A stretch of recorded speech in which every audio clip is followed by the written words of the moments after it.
We are back to Big Blue Lifers podcast. I'm Mr. U. That's Jess. We're in the building. What's going on, brother? How are you, man? Doing all right. I Oh, haven't the felt side first. Okay, you got the side first. no. Just one of those days, a little bit of a long day, but I will admit it has been a long time since I felt this happy on a Monday following a Giants game. It's just preseason. I'm not going to get too worked up about things. Daniel Jones looked great in his preseason, if I'm remembering correctly. But I think there were a lot more positives to take away Oh, from the brother. game on Saturday than there were negatives, and I'm excited to talk about it. Oh, facts, man. This definitely there was a lot to be encouraged about. I know people say that you shouldn't be excited about preseason, but I'm sorry. I'm not gonna be listening to them because I've seen preseasons, many of them, and I Mhm. hate to date myself. I've seen plenty of preseasons, and this one just felt different to me. I'm not saying it means you're gonna win a Super Bowl. That's not what I'm saying. Don't put words in my mouth. I'm just saying it looked different to me. And one of the things I was encouraged by was the way the offense looked. And there's some things that you can probably get away with in preseason that you probably wouldn't in regular season. Mhm. But just little things I'm going to go ahead and call them intangibles. You can try to figure out what those things are. Maybe we can get into it if we have that as one of our topics. But the little intangible that you see, it's like if you do those things, you're more likely going to be successful in the regular season than not.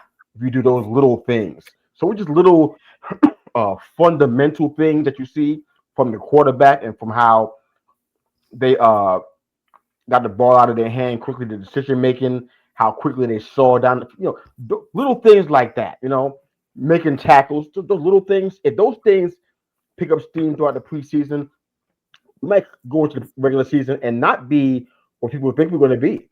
So I'm excited about the preseason. It wasn't because we won. I like how we played. Yeah. I like how we played. I No, know I it wasn't, was very pleased. yeah, I know it wasn't Josh Allen and James Cook. It was Ray Davis and Mike White. I forgot who the starter was for them. I think it was White. Trubisky, Trubisky. and then It was then I Mike White believe it actually. was Mike White. Okay. He's on the same team. Make sure I didn't lose my mind here. Okay, so Trubisky and essentially Wade Davis. They're not scrubs or anything, but they're not starting either. So I'm encouraged by it. So I'll just leave it at that. We can get into more details as we get into it. Where are we starting off from tonight, brother? Uh, I think we start with the starters. Start with the starters. Makes sense. So, starting on offense there, it was really hard to truly take away a lot, in my opinion. A bunch of people have been talking about, how great it looked, how awesome, a lot of glowing reviews, but the truth for me it was not bad, but it really wasn't what I had wanted to see. It was a lot of checkdowns, a lot of Russ, dumping it off to running backs or tight ends in the flat. He had one really good connection for 11 yards with Wandale Robinson, who was running a much deeper, I want to say it was a curl route, than I think we've really seen from Wandale in the past few years. Yeah. But otherwise, it was a semi-efficient running game. You would hope that Andrew Thomas comes back and is healthy and, things would look better because and this was a theme, it felt like, from all of our quarterbacks. Couple passes batted at the line, but at the end the drive was derailed due to penalties by Hudson. I think it was Hudson exclusively. There Wow. was a couple false starts. I think there was a holding, but all in all, I want to see more. There was no Neighbors, there was no Slayton, there was no Hyatt, there was no Cam Scatabo, there was no Andrew Thomas, but I want to see Russ be able to work deeper down the field. Like, we know why he was brought in. You know, he's a veteran leader, and he still has one of the better deep balls in all of football. So I'm hoping we can see a bit of that against the Jets, and then things look good, and then just rest the starters against New England entirely. But all in all, it was a good, not great showing from our starting offense, in my opinion. But I don't know. What do you think? Uh, Man. All right, so there's so many pictures to start here. Hearing about the drive stalling out due to penalties because I was in a situation where I couldn't get a chance to see the game. They were on my TV and still couldn't get to see the whole game. So I'm like, that really didn't sit well with me. But I had something that was priority I had to take care of. But I didn't like the fact that I had to do that. But anyways, so I didn't get to even see the replay. But hearing that, it's like, okay, I heard that last year too. That was one of our biggest complaints, and we talked about it, I think, 2 weeks ago on this Mm-hmm. show. That those drives because of penalties, that stuff is a killer. You can't win like that, especially against a quality team that we're going to be playing against. So I didn't like that part. One of the reasons why I was making a point about not wanting to see so much of Jackson Dart in the first game was because I really feel like we needed to see more Russ. We needed to see more of the other guys. I have no idea why Hyatt wasn't out there. Unless he's injured, I don't get why you were. It was an injury. Uh, From what's being reported, he suffered some kind of injury on Friday, I believe it was. Okay, I don't want to be injured, but I'm glad that's the reason why you need to be sitting out. You need to be out here the whole time if possible, because you're literally fighting for your job. I think. So as far as Wandale being the only starter out there, I mean, I can't say I'm surprised. I thought Humphrey would be out there, but he's not starting. I know, but I thought Humphrey would be out there uh, a good bit too with him. But Wandale, I think Wandale has some things to prove too. So I'm not really going to say, he doesn't need to be starting. I mean, I think so. I think we figured out that it have a three wide receiver starting. Wandale going to be at least a third one in there. So I think we kind of agreed on that. So yeah, giving him some time out there was a great thing.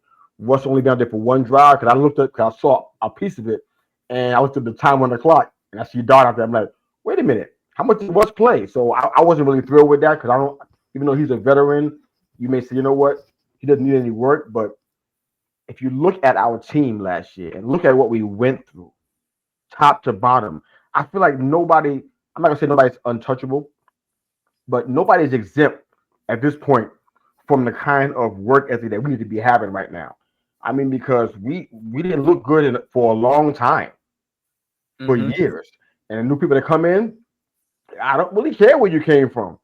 And in this particular moment, I don't even care about your pedigree. I don't care if you even won a Super Bowl. This is almost like we're starting from scratch and trying to build a cake from scratch. We ain't got no recipe box to use. We build this from scratch. We can't use the 2008 model. We can't use that. We can't use that because Eli's not Russ and neighbors. It's not. We can't use any of that. So we build this cake from scratch. I feel like it need to be all hands on deck. I'm not saying you're gonna play for the whole preseason. That's dumb. I'm not saying that.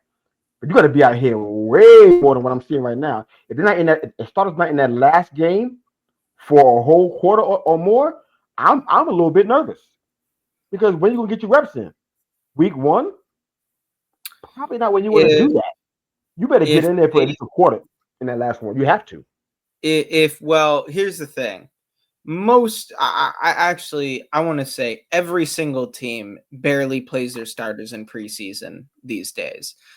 Like, again, I know we're not.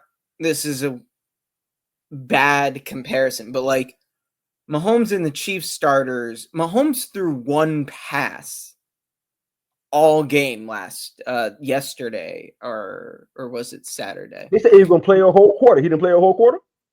They had it in the ticker and everything. They said he's gonna play a one full quarter. He didn't play. If the I don't know if the Chiefs, again, like it's one of those things where team to team, some teams play their starters a bit more, but no one really plays them that much. I don't know a single team that plays their starters the entire first quarter or something. But what I'm really hoping is that this isn't what happened. What was it, 2 years ago now, when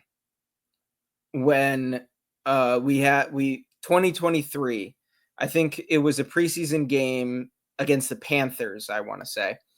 And the Giants had that one drive with Darren Waller and DJ, and things looked really, really nice. And they had one drive. I think they got the touchdown, and then nothing. They didn't do it, and they didn't play any more in the preseason. They played a bit more last year with DJ and some of the starters. But I'm gonna admit, if the starters don't play at all for the rest of preseason, I'm not gonna be happy. Russ was 6 of 7 for what was it? 28 yards. That's not even 5 yards of completion. So again, some of that was, there were some passes where clearly the pressure was getting through a bit, and he did do the smart thing and kind of just checked it down, and the guy was tackled immediately, where it's like, just clearly he wanted to take a bit of a deeper shot, but just things didn't work out that way. And so rather than take the sack, he took the check down, which you hope to see from your quarterback. You'd rather the check down than the sack. So some of those completions were for 0 yards, and you'd almost, but again, that's why I want to see, hey, is Neighbors healthy? Or at the very least, is Sladen healthy? Can we get Sladen and Wandale and Hyatt out there, But I just want to see what we have, because honestly, I don't. I think if you meant what you said a little bit ago, I'm totally in agreement with you. We got to see starters out there a little bit more. Yeah. Oh no, I think they definitely need to be out there a little bit more. I'm in total agreement with that, because there's just no way that we can end that on that note. I'm not saying it wasn't good. I think the offense did, in some cases, better than the defense. If you look at it, I think the people who had eyes on it while they were watching it may feel the same way. And when the last time you heard that about us? So I'm just like, I'm really concerned about seeing the continuity and seeing kind of, because honestly, in the training camp situation, I feel like it's not the same, where you can really see the entire machine moving, on all cylinders. And week one, I kind of feel like we got to do some, at least for me. Here's my idea, and everybody's afraid of injuries because it happening. People at rapid paces out here. I probably had 5 on my phone yesterday alone. People who were injured throughout the league, so I get it. I want to have a quarter with everybody in it. That's what I want to have. If we can do that, because a quarter is not a long time on your offense unless your offense is out there the entire time, which would be horrible. But if your offense is playing for a quarter, I don't think that's too much to ask, because that will allow everybody to kind of find out where we are, find out what we got. Is Little Jordan going to be taking the spot to the highest end right now? Let's fight for it and see who's going to do what, because we're not that far away from the cuts. At the end of August, people are going to be getting cut and either going to the PS or they going to some other team. So I don't think we have the luxury, based on the years that we had prior to this. I don't care what the norm is throughout the NFL right now. That don't really apply to us, because we got a special situation. We got a Dayball and Shane. They got a special situation. We can't afford to mess around. Even with Andrew Thomas not playing right now, you and I already talked about how concerned we are about that. This is a special situation. We don't have time to mess around. So I want to see all the guys that are going to be projected starters and see what they're doing out here, so we know, are we going to the season excited with expectancy, or like, you know what, here we go again. This is what it's going to be. The same old same. I want to just know. A quarter will help me out with that. I don't care who we're playing. A quarter will help me out with that. Just one quarter. Not next week, because that was going to happen if guys are injured, but at least by the end, the last preseason game, at least one quarter. Let's just see what we have. You're definitely not going to see them out there for a full quarter. I'll tell you that much. But yeah, I want to see them do at least 2 drives against the Jets. I would like to see that. Not 1 but 2. But I don't think we're going to get That's not any gonna tell word us about anything. that until Thursday. That's not I gonna don't tell think us we're enough. getting any word about that until Thursday. 2 drives, they're gonna tell us enough. But speaking of starters, again, while not out there a lot, the starting defense did look very good. Like Abdul Carter was a freak of nature. I'm sure all Giants fans who are listening to this or watching this have seen this stat circulating, but Abdul Carter played just 6 snaps, just 6. Of those 6, 3 were pass rushes. He recorded a pressure and hurry on all 3, meaning he had a 100% pass rush win rate. That is insane. And before anybody starts getting all uppity, being like, he did that against the backups. No, he did that against the Bills' starting offensive line, with 2 of those 3 wins coming against 4-time Pro Bowler, one of the top left tackles in football, not top 5, but he's probably top 10, Deion Dawkins. That's crazy. This guy is a freak of nature. And he did all of this without Dexter Lawrence. Dexter Lawrence did not play at all this game. He got 1 win against Osiris Torrance, the second-year guard, I believe, out of Florida. And then he had 2 wins against Deion Dawkins. Meanwhile, the defense, who is next to him? Roy Robertson Harris looked a lot better in this game than what's been reported coming out of practice. Paulson Adebo, Javon Holland, everybody got to the ball. I think at one point against the starting defense, the Bills through 2 drives had just like a total of 10 yards. And then the starting defense started getting like rotated out a bit.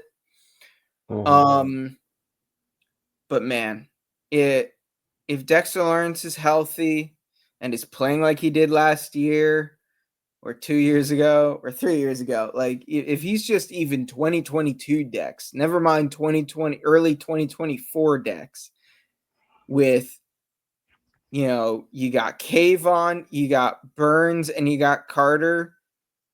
Man, these guys, they're gonna wreck games, dude. I hope They're so. gonna be. Kayvon is just staying in.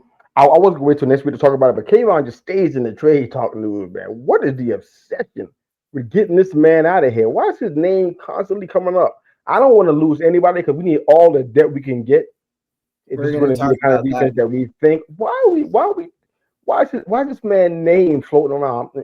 I feel like the better that Abdul Carter does, the more that he flashes like this, I feel like the more we're going to hear. I'm like, it doesn't have to be an either or situation. It doesn't have to be that. We can use this to our advantage. But go ahead, man. I No, feel like I'm you about are to finish short. 100% right. This isn't Madden where you're not able to do like rotations and stuff like that, packages.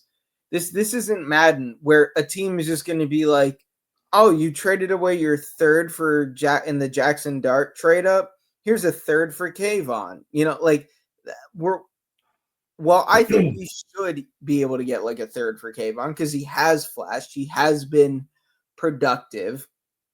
This is a whole nother discussion, but I want to getting into a bit of a back and forth with a guy on Twitter about, like he was saying that the Giants, GM Joe Shane and head coach Brian Daboll, they're still terrorists. He can't support the team until they're gone, with all that nonsense. I'm And one of the sorry. things that we want They're terrorists. We yeah, shouldn't throw that word. We shouldn't throw that word around so loosely. Terrorists. yeah. What did they do? Besides, That's what I'm saying. make It's make a almost like fan's life uncomfortable. Beside that, what you gonna yeah, do? no, I asked, like, I don't understand. This all started because I ended up responding to essentially that post. You should know better. I But was go like, ahead. I don't understand some Giants fans like sheer hatred for these. Like, what have they done that is so bad? And then he starts, talking about how, like, 2022 draft class is garbage. And I don't think the 2022 draft class is garbage. It We was got not. Kayvon, solid contributor. Wandale, solid contributor. Micah Fenn, solid contributor. And the issue is that the draft just wasn't as good as it needed to be. But Kayvon, I think, is going to be an important part of this defense. As it stands right now, no, I don't think Kayvon is going to be as productive or truly impactful as Carter or Burns or Dex. But he is going to be a valuable piece for if we want to have like a 5-man front, which right now would look like, probably Kayvon on one side, on the outside, Burns on the other, and then you've got Carter lined up somewhere in the middle, Dex lined up at nose, and then maybe Robertson Harris, as the second defensive tackle. So that way everybody's in a theoretical one-on-one situation. If we're throwing something out there like that, or just a more traditional NASCAR package or something like that, where, he's just a good player to have, because, and again, I think we're going to talk a bit about this when we start talking about, getting into some of the second string guys. Once the starters came off, the defense played terribly for the most part. Like, massive, like the backup safeties. I don't know what kind of miscommunications, or if these guys genuinely didn't know where they were supposed to be, but there were multiple, at least 2, if not 3 or 4 instances of just guys being wide open, way down the field, entirely behind them. One of those was a touchdown. One of them, it was right before the half. They got down to off of one play, they got to the 5-yard line and were able to kick a field goal, because of that. And again, this was against the likes of Mitch Trubisky and Mike White and, oh God, who was their third? Shane Buchele. I don't even know how that guy's last name is pronounced. Sounds like Italian or something. I don't know. But in particular, Trubisky and Mike White had their way at times. And there were times where the run defense, like the backup tackles, were just bad. Getting gashed and gashed and gashed in the running game. So, yeah, we need Kayvon for depth. But again, when this starting unit was out there, and again, doing this without the likes of Dexter Lawrence, I mean, these guys are going to eat, man. These guys are going to eat. And I cannot wait to see what they can do against the likes of Washington's kind of new offensive line week 1. Wow. Same here, brother. I'm encouraged. I know we talked about, especially after the draft, especially right after the draft, we talked a lot about words like best defense in years and elite defense. Those kind of words were floating around. So I got high expectations for them. I know that around the league, very few people have really, really strong backups. Everybody has, you know, people who are starting. They kind of have their spot cemented. There's not really a battle or a question about it. When the backups come in, you normally see a drop off with everybody. So it's not really something that's so unique. But in our case, I was hoping to be a little better than that, just because of the guys that they didn't go after to try to bolster the back end.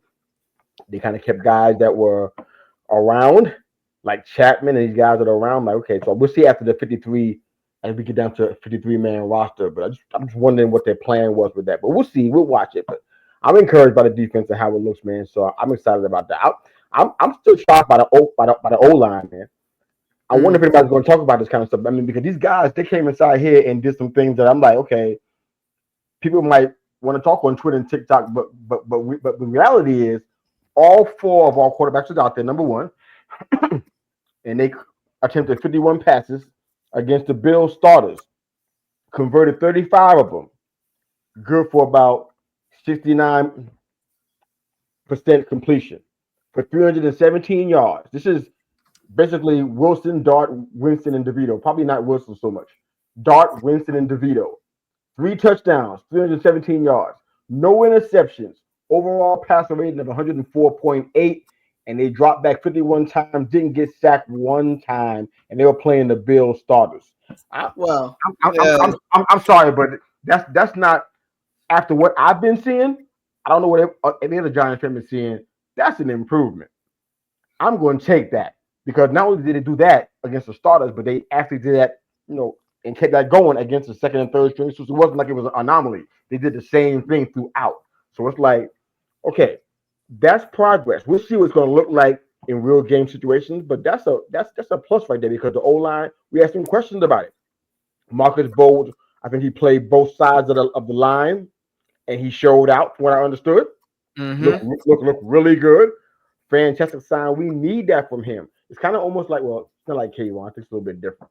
But it's similar in the way that he is quality depth for us, and the better he is, the better we're going to be as a line overall. If he has to step into spots, if maybe, well, we'll see what happens with Hudson. I don't really like what I heard with that situation earlier today, but we'll see how it is. But Marcus Bowl, as good as he gets, it's to the benefit of the entire line. So I'm encouraged by that, man. I mean, I don't know how you see that, but that's good stuff, man. That's something to be celebrated because we've seen that we've had lament in the preseason before in recent years. So it's like this is I'm gonna take my little small wins. I don't care. I ain't let nobody hate on me. I'm gonna enjoy this. I'm like, what? No sacks. That's not people have to people who write these editorials. They have to underline that because it's not normal Mm-hmm. for Giants or for really for anybody. No sacks, 51 times, not one sack against starters. Come on. So that's a good thing. It should be celebrated. So I applaud. Is the name pronounced Basillo? I think it is Shane Basillo. Oh, no, Carmen Basillo. Yeah, Excuse me. Mark Yeah, Carmen Brasillo. yeah. I give him props, man, because look like he's helping this line reach some of their potential. So we'll see how it goes, especially going into the end of the preseason and going into the season where the games really matter. But he came in with a bit of a pedigree, so I'm excited to see what he can do with this group. Hopefully he can work with him and turn him into some surprises, man, because we could use that. If that kind of stuff happens along with a defense that we think could potentially be one of the best, we're moving in the right direction. Yeah, I don't have too much more to add there. It was for the most part against like the second, third, fourth string. But when the Bills defensive starters, were in, the likes of Ed Oliver, he they got some winning reps against our guys, but for the most part, they were doing what they needed to do. If they got beat, they weren't giving up on the play. They got right back in there, try to create some space for Wilson or Dart or Winston or DeVito to be able to step up and maneuver. And those guys did. It was very nice to see some more pocket movement from our guys. There That's you one go. of the things Daniel Jones really struggled with. Sensing the Like pressure management. and moving, one step to the right, which allows the tackle just that much, more time to push the defender further back, like just it's these little things that when your guys don't do them, you don't really notice. It just looks like everything's bad.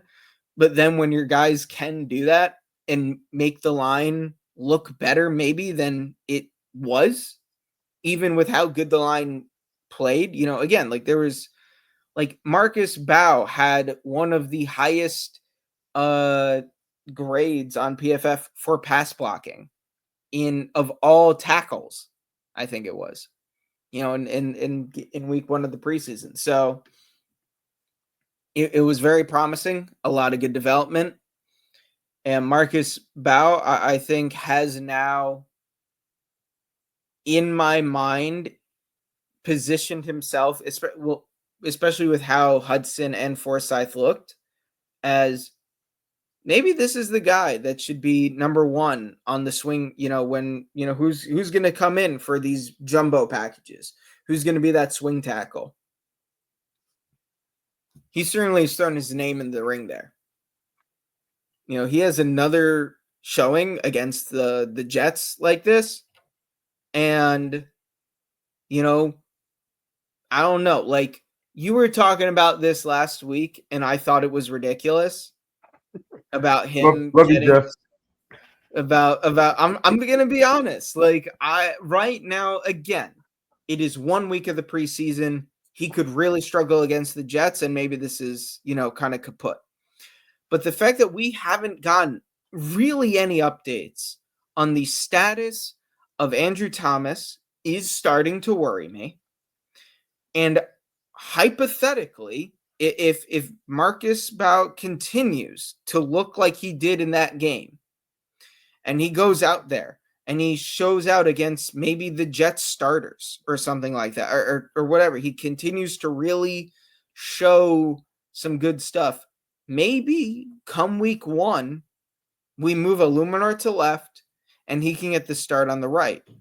Maybe something like that. I don't think he's ready for that full time. And then once Thomas comes back, Illuminor moves over to the right side again. But if that is, in this hypothetical of Andrew Thomas not being ready, the best possible front 5 that we could have there, 5-man offensive line, then I think that is what the Giants should do if they think that's like the best we can put out there. All right. I mean, I've been, like I said, I was high on the guy. I mean, I didn't think we were gonna take him before. I think it was 55th, somewhere up, 3rd round for sure. But whatever it was, I didn't think we'd go higher than that. But he was on my board for sure and high up there. So I'm rooting for him. So I'm excited about It him was coming our in. I mean, 5th-round pick. I remember when I saw him there in the 4th, I was like, dude, take Marcus Bow. And then they took Cam Scatterbo, and I was like, oh. I'm not mad at that. I was like, he no. was on my board too. We So got him in the 5th. I'm like, holy cow, dude. Cam was on my board too, so I ain't mad at that. Both those guys was on my board, so I'm happy. I'm not mad at that whatsoever. So anything he does, I guess, is gonna be gravy. I love that scenario though. So I guess I'm not ridiculous right now. I guess so far. No, I guess all right. Right now, you are looking more right than I was last week. I'll give you that much. It's all good. But, I want to ask you a couple of things before we get to the close of the show. I think because I want to hear your thoughts on 2 things that we've been talking about for a little bit. But one was how we ended the show last week. I was talking about how I didn't want to see that much Dart. You got a chance to see Dart extensively. Mm-hmm. Tell me how you feel about that, and then we can get into the cornerback battle, which is like still a thing, amazingly. But we'll get there. That's it. I'm concerned about the secondary, but that's okay. We get to that last. We'll close the show with that stuff. But Jackson Dart, man. I don't know if I put it in the agenda. No, I didn't. So I don't know if you've seen this, but some new concerns for the secondary. Tell me about Dart first. Let's finish that part of the convo. Yeah. So Dart looked way better to me than I expected. Okay. He looked decisive. He was able, going back to this, the way he moved around in the pocket was way better than I expected. Still has a little bit of accuracy issues, but honestly, he might have even played better than the stat line suggests, because there were several 3rd down drops that I've seen some of those. weren't on him. Like, there was one play where I think it was to the Giants' last drive of the first half. So it might have been the last. Yeah, I think it was actually the last throw he made. Where he went for maybe a bigger play than he needed to, and he tried to force it to Washington, and Washington had to, went up, and it was like something that maybe Washington should have had. It wasn't an easy catch by any means, but had he just taken, like maybe half a second and looked slightly down, he would have seen Zach Pascal wide open, could have given him a nice toss right there, and Pascal easily could have turned upfield, gotten the first down, and who knows, but Dart, obviously I'm biased, but everything I've seen, I think he played the best of any rookie QB this weekend. I know Josina Anderson. Did you see all the drama going down with Josina Anderson and the Giants fans on Twitter? No. So for those who don't know, Josina Anderson is a former reporter for ESPN, I believe. She's been around for a little while, and she is very much, at the very least, with how her reporting seems to have been, a big fan of Shedeur Sanders. So on Friday, Shedeur had his game and played very well. And pretty much, I think it was after the second touchdown that Sanders threw, or maybe it was even the first, she tweets out something about, oh, Sanders looking great, better look out, Giants fans, or something like that. Taking a shot at the Giants when every single team in the NFL passed on Shedeur at least 4 times.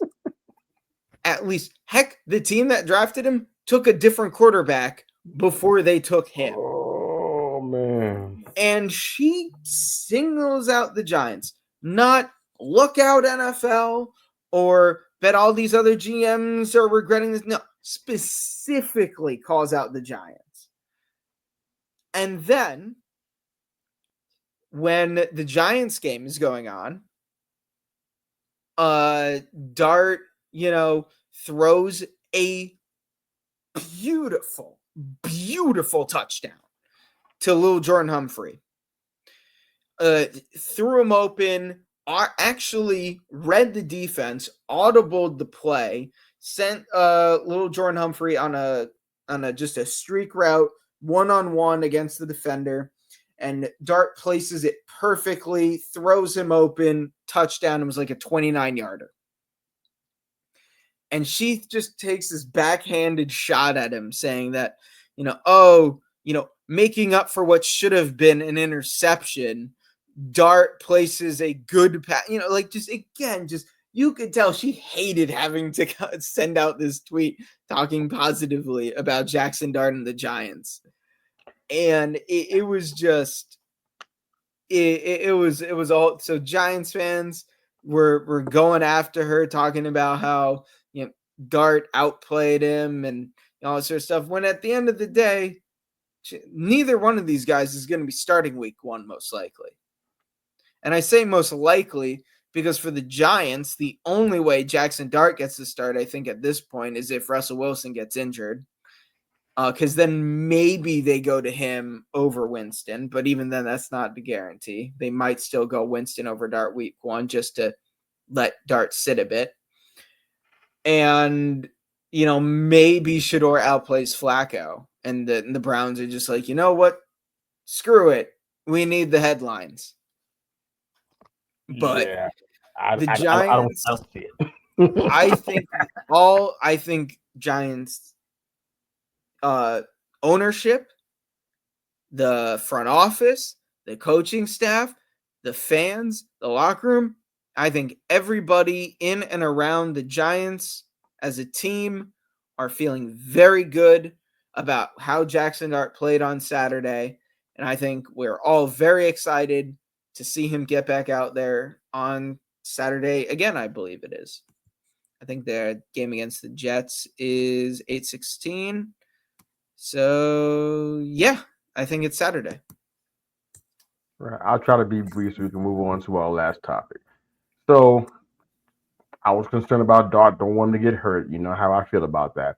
So he went out there and did good. I'm not going to lie. I was very happy. I got to see a lot of highlights. That's kind of where I was at in life this weekend. So I saw a lot of highlights. Pleasantly surprised by that. I didn't know about the Josina thing, but I did quickly try to get up to speed while you were talking. Uh, First off, I'm kind of surprised that she would do that. That other lady that works for the Jets that be on ESPN, I'm blanking on her name right now, but I expect that kind of stuff from her. But Josina Anderson, I thought she was on a different level, but apparently I was wrong. She's not because the Giants to Sanders rumors that were going on, that's really all that they were. They were just rumors.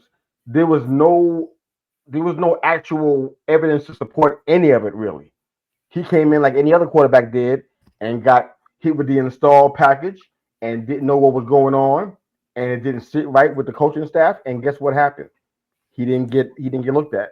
It wasn't her tweet was about Sanders having Giants cleats. His father confirmed he had Giants cleats, he had Titans cleats, and a few other teams cleats. So it wasn't about the Giants. Why are you taking shots for? And on top of that, somebody and the fan who answered was very astute. Like you said, many teams passed on him, Every team. not just the Every Giants. single team Everybody, passed on him everybody at least twice. multiple times. Wasn't Sanders taken in the he was taken in the fifth round, right? 5th round. So So everybody went around twice at least. So why are you yeah, taking at shots at least the Giants for? I mean, there's legit reasons two why extras. The Giants didn't take Sanders. There's probably a lot of legit reasons why. What we saw today with that day, that's good. I'm glad Sanders doing good. I got a buddy of mine. He's a Cowboys fan. I don't know why he even cares, but he was asking about what do you think I should do. I'm like, I don't know. I wasn't watching that game, but he was concerned about him and whatever. But I'm like, okay, I want the kid to do good. I ain't against him, but he's not. Who had nothing to prove against the Giants unless you're going to show us how good he is at an install package. Other than that, I don't know what else you're going to prove out there. You better play for your career. You have to with 5 quarterbacks. Some of them are injured. You have to be battling for your job against 4 other quarterbacks. You need to focus on your game and getting better and being on this team because that's not even a guarantee. Even at the pick, well, especially now that he was picked in the 5th round and not in the 1st round, there's no guarantee that you're not booted. You think that can't happen? You think you can't get cut? It can definitely happen. So there's even more incentive now because he was picked so late. It's less incentive for them to hold him if they don't see the value in it. So just focus on you.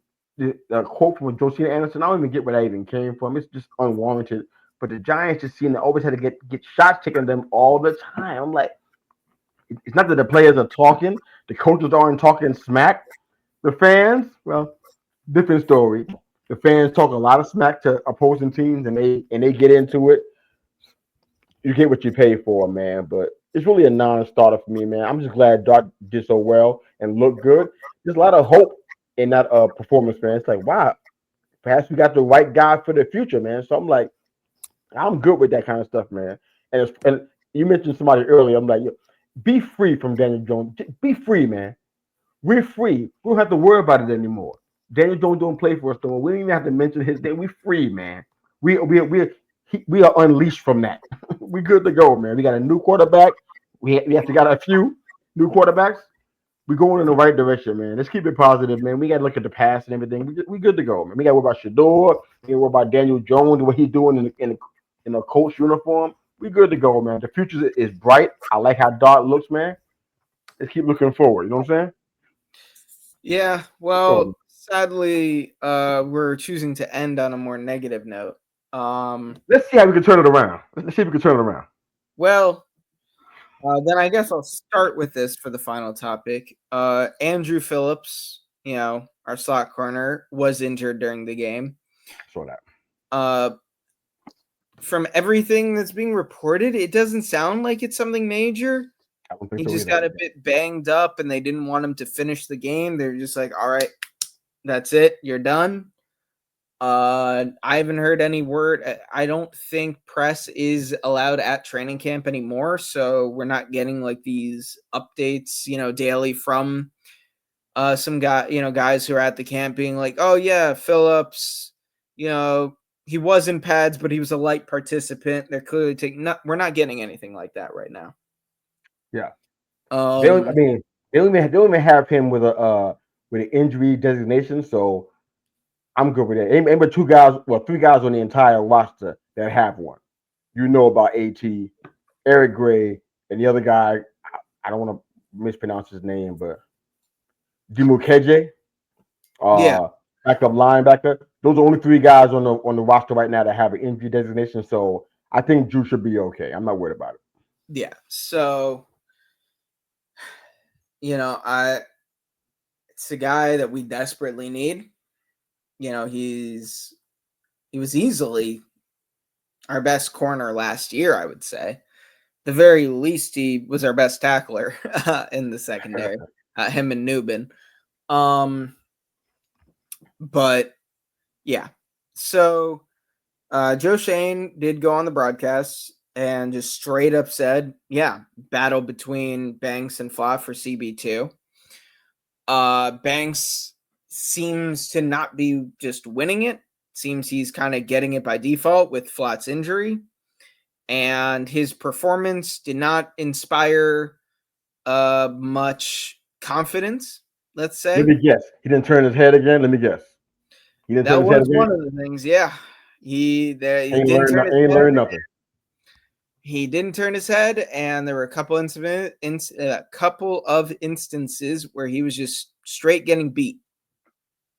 Now, for the most part, I think he did all right, in terms of just being sticky to his guy.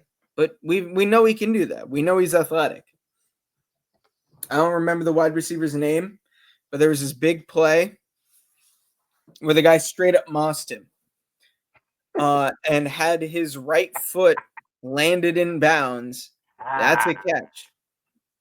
And Banks is right there. And the worst part about it was he did kind of turn his head. He turned his head and then turned it back and continued to play the man.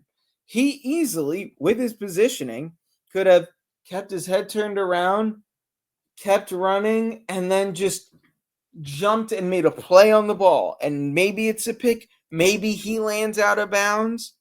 I don't know. But anything would have been better. It's gotten to a point where I think it was Dan Duggan was saying today, tweeting today, that there's a very real possibility the Giants look to bring someone in, be it via trade or free agency, to maybe just be slotted in at CB2.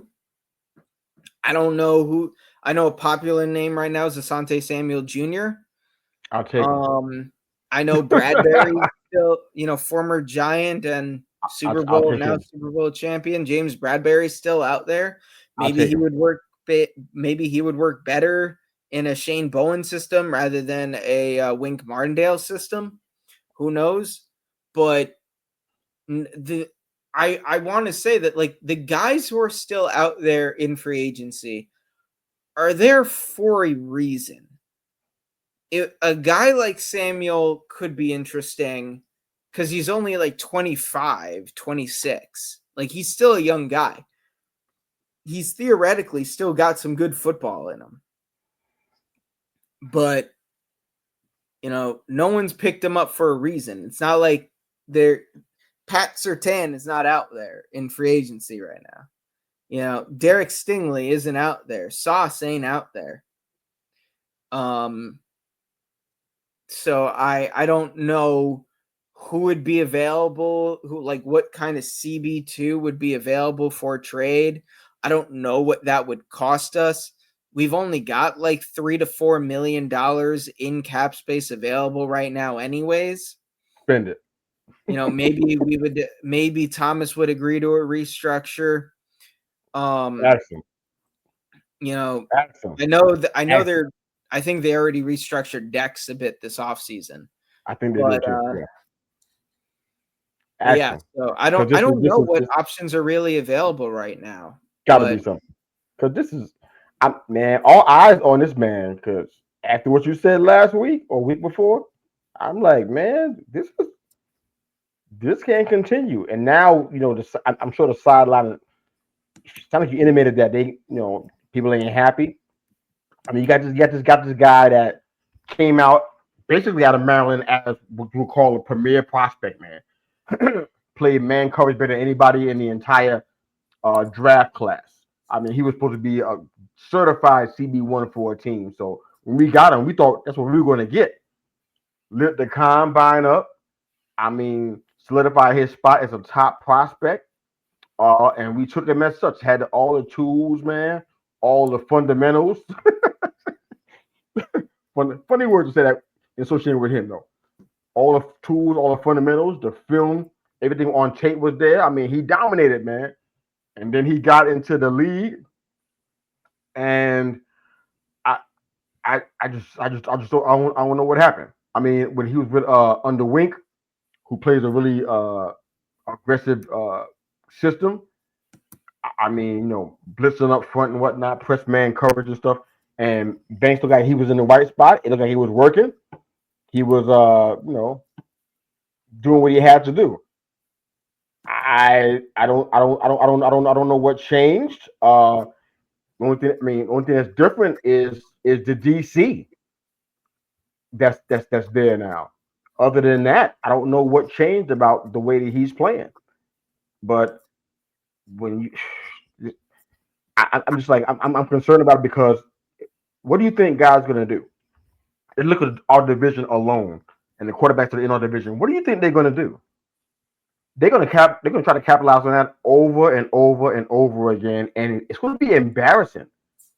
I mean, because if you throw the ball down the field before Abdul Carter can get to you to sack you, it's gonna be a long, long night. We gotta have that thing short up back then. I just don't understand why we can't do that. I know there's some guys that might not be a whole bunch of guys available, but man, we gotta try something. I heard what you said last week, man. I respect you, brother. If you really feel like he's the best that we can have, and you think he can help us, that's fine, man. I mean, I'm not saying he doesn't have a game and he can't help a team out, but man, we're still talking about you can't do something as simple as turning your head. We're still here doing that. It's like, what's going to happen when guys want to test you? Guys that are savvy, like well, I don't think the Steelers are on our schedule, but a guy like Aaron Rodgers, Mahomes, what do you think they're going to do?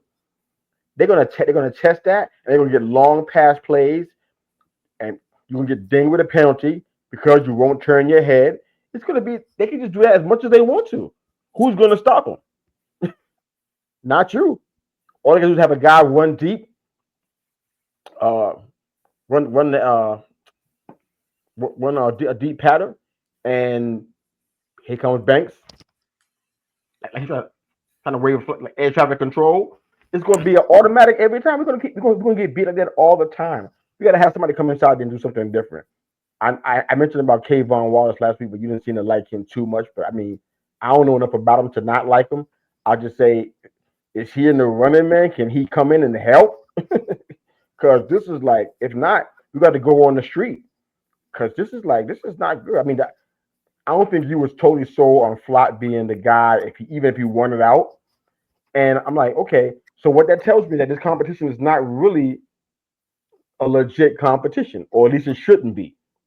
Because if you don't like him, if he won it, it's like if you're not confident with Flott and you're not confident with Banks, which we're not, we got to find options in some place. I don't know. We probably don't have time to get into all that stuff, but I would just say that we need to start looking.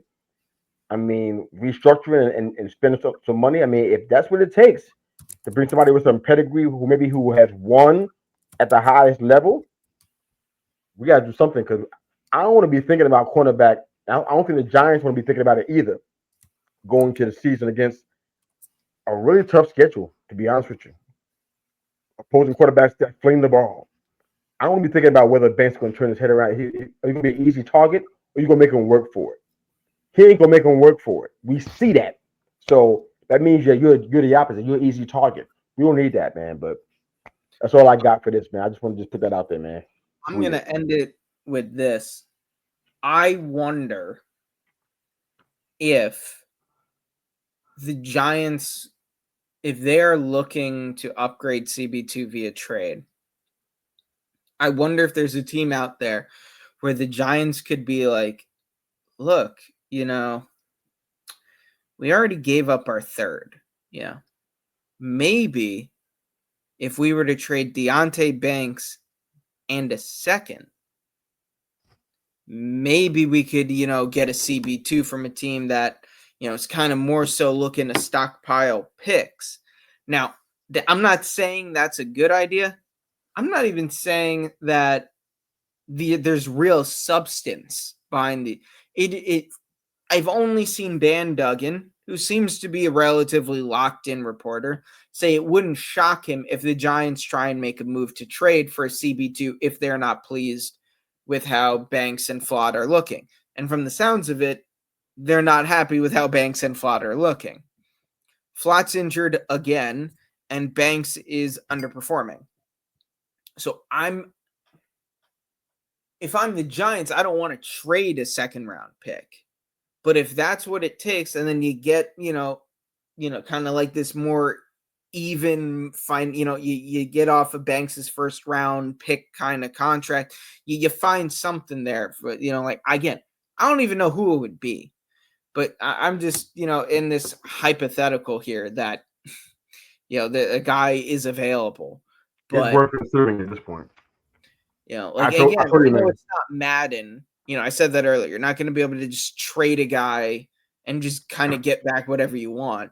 When we were talking about Kayvon, like this isn't Madden, but I don't know what it would take to outside of some insane level restructuring, to some contracts, which I think they might be a little hesitant to restructure Thomas because of his injury concerns.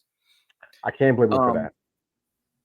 Oh yeah, you definitely can't blame them for that. And then outside of that, I don't really know who they would restructure.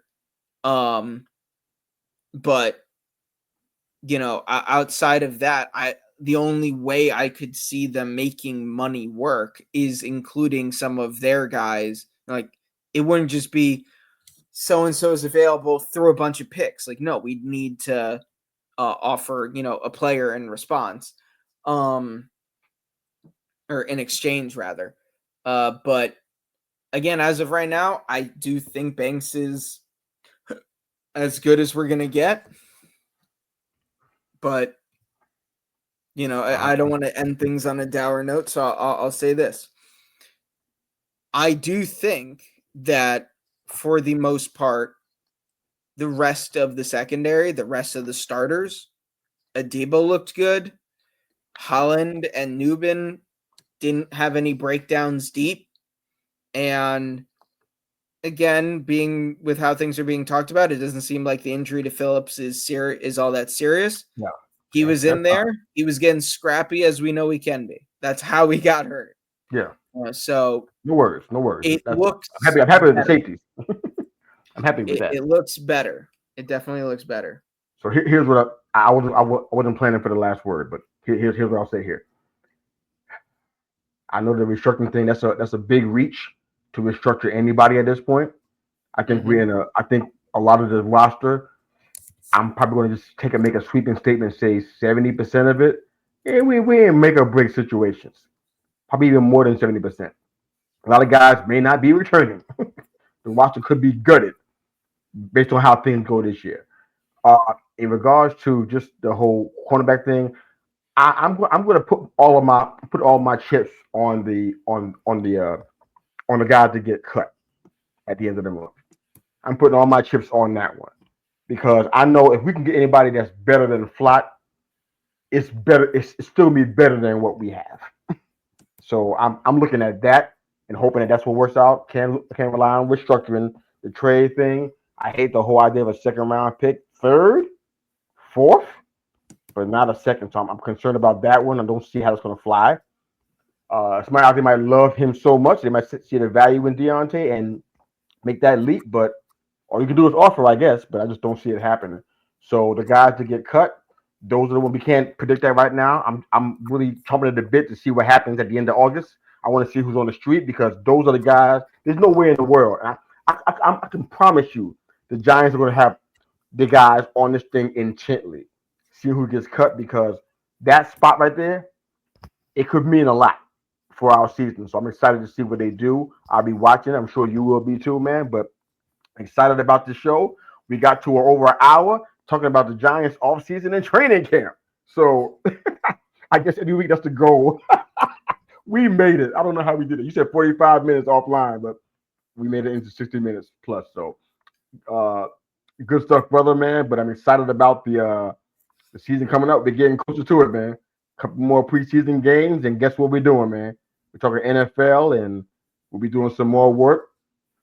Maybe some live look-ins if we can make our schedules work. Late, breaking news. We can start breaking some news out here if we got it like that. We'll see how it works. But we're excited about our first season together, man. So we'll see how it goes. But any closing thoughts, brother? Go Giants. Go Giants, baby. Let's do it. Thanks, brother.